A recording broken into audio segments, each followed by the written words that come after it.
born in St. Michael's Hospital, of course, but quickly ushered to 88 Maitland Street, which was, I don't know in those days whether it was deemed Cabbagetown. I think Cabbagetown was much more viewed to be Gerrard and Parliament area, but I then moved to Homewood Avenue, and there I stayed till I was married in 1962. And my life essentially was spent in two places, Maitland Street and then on Suffolk, which was a little street off of Homewood Avenue. I attended Lourdes School, which was then on in Isabella. My dad was an usher for over 50 years at Our Lady of Lourdes Church, and being raised a good Irish family, I was an only child, which made it a bit unusual. But I had a steady stream of other children, good and bad, that I brought home because I always wanted a brother and sister, but I wasn't fortunate enough to have a brother and sister. And essentially was given free rein in terms of my day-to-day things. After we turned 6 or 7 in those days, parents didn't worry as much as they do these days. I guess helicopter parents didn't really exist. They just wanted to let you go out and have a good time, and with your friends you attended school and then did other things after. The playground was really the whole of Cabbagetown. I guess it ranged from Broadview Avenue, where Riverdale Park ended, and north into Rosedale, which we even used the playground in Branksome Hall, which was then and still is a private girls' school, but they had a nice set of outdoor swings and merry-go-rounds, and we took really great advantage of that on many times. Played a lot of football in Rosedale Park, a lot of time over in Queen's Park, and it was ironic that all my wanderings around Queen's Park and other things, I ended up being the landlord over there as the Deputy Minister of Government Services. So some of my friends used to say I became the largest slum landlord in the city of Toronto because we weren't keeping our buildings too great. But and then southward, we ranged all the way down to the CNE. We would walk to the CNE, sneak in, and enjoy a day's events there, taking advantage of the food building where there was ample amounts of food given out in those days. And I ended up working at the CNE in later years in the bingo side of things, and then the other playground that we enjoyed was Eaton's and Simpson's, and there was a good waffle shop in the bottom of Eaton's. There was a great rug department where you could fight and play and enjoy yourself, and there was all kinds of opportunities to do devilish things. In the wintertime we hung on the back of cars and cruised up and down the street. If we could get 6 guys on a car starting up, of course he couldn't go anywhere. He'd come out and give us hell, and then we'd run away and then come back and hang on his car. So it was an adventurous time in my life. There wasn't a show, I think, in downtown Toronto that we didn't know how to sneak into. And there was either you walked in backwards as the flow came out towards you, or you checked all the back doors, which were exit doors, and inevitably you would find some of them open. So you just quietly slid in, and we sometimes saw the same movie 8 times over 8 weeks, but it was a challenge to wander around downtown and stay out of trouble. Being a good Irish Catholic kid, I thought, I knew not to get into too much trouble, and when I saw it coming, and I did see things coming, I would leave the scene. I would quietly slip away and let others take the rap for whatever was going on. So the playground was kind of downtown Toronto.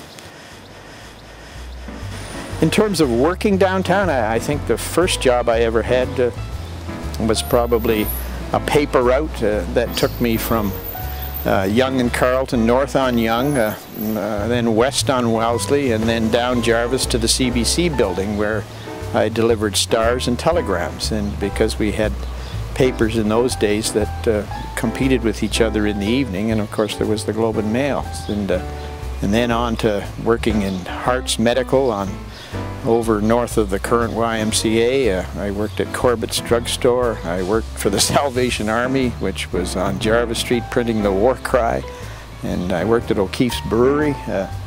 I came from a family where my dad said, if you're old enough to go out and do devilish things, you're old enough to go out and work, and this was kind of the way we lived. A focal point for much of our activities, particularly in the evening, when we were probably 9, 10, or 11 in the period 1945, 46, 47, when the Toronto Maple Leafs did win some Stanley Cups, and in rapid order, and I, being very interested in sports, followed that closely.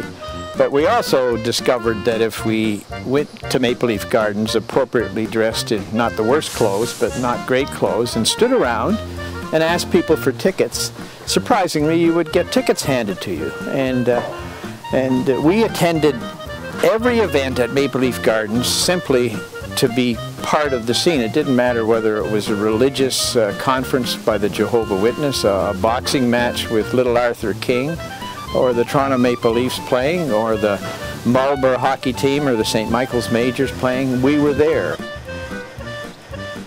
Varsity Stadium was a focal point. The University of Toronto football team was a focal point. We could sneak into the Varsity Stadium by dropping over the wall at an appropriate time when there was nobody around, but on Grey Cup Day I dropped over the wall in 1952, I think, into the arms of a policeman, and was nicely ushered out the door very quickly, and proceeded to try another method of getting in.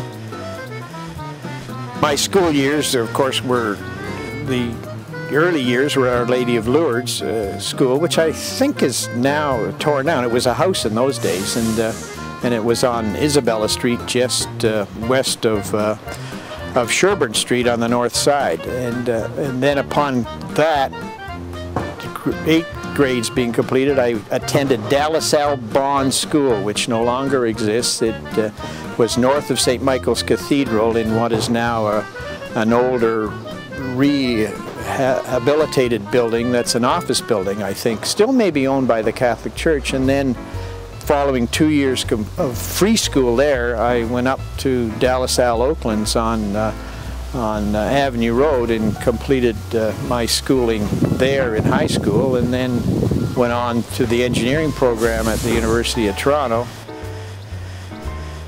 The zoo was a regular place to visit and throw what we could to the lions and the other things. The zoo, of course, was over here in Riverdale Park, and the winter time was a big thing with the hills and the toboggans. But in the summertime, coming over to the zoo was a very important part of a trip. Maybe you say, where are we going to go today? We'll go to Eaton's or Simpson's, or we'll go to the zoo.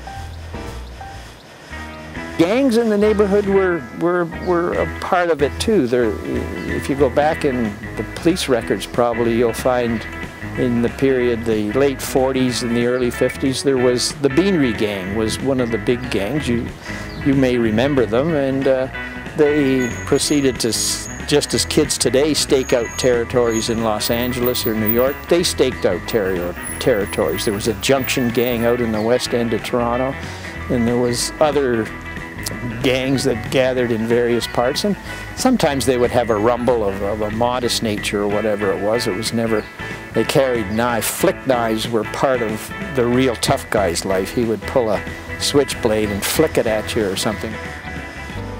We covered the Don Valley very, very much as part of a roaming exercise. The big attraction in the Don Valley there was the Brickworks, which is now being converted into an environmental center, I think, with a substantial amount of money. But the Brickworks was operating in those days, and we would go up there and take large chunks of clay, which you could cut out of the hillside, and you could bring them home, and some of us had dreams of being able to bake them in our mother's oven or something and make a suitable ashtray out of them, but I wasn't all that creative. But I remember taking chunks of clay and bringing them home and saying that they came from the Brickworks. Riverdale Park was a place where they would let fireworks off, and they don't do them in the city very much. They do them off the waterfront now in barges in a very safe fashion, but we always made sure that we knew where the fireworks were going to go off, and then we were there to take part in it. And of course we bought fireworks and did devilish things with them, lit a series of little firecrackers and then put them in the mailbox, and it made a loud noise and probably wrecked the mail, but that was part of the game with the fireworks. The roller skates that you bought, you took home, and there was an adjustment on the bottom of them, and you could take them apart, and we would make scooters out of them. You would get a 2x4, break the skate apart, and then hammer the skate into each end of the 2x4, and they'd get an orange crate from either, you know, a fruit store or a Loblaw store. A typical orange crate was a double, you know, with 2 compartments in it, and then you would put 2 handles on it, and you would pump it along the street or find the steepest hill you could find and ride it. And Jarvis Street was a good street from Bloor Street down to Carlton, and they had a really smooth sidewalk, so you could, you know, ride along very comfortably on that. Another thing we did as kids is we very seldom paid for a streetcar ride. I mean, all you had to do was wait at the back door till the people came off, and then you got on the back door, and you challenged the driver to come and get you, and in most cases he didn't seem to give a damn, and if the streetcar was crowded he didn't see you anyway, you know, so you just waited till the people came off, and then you just scrambled in the back door, and you basically could ride the whole city if you wanted to do that. So that the devil-may-care attitude was challenge the system a little bit, see what happens, and if it gets too serious, leave. and I think that's the way I operated. I mean, I was fortunate, I think, to be grounded at home with good parents, and that made a huge difference in life.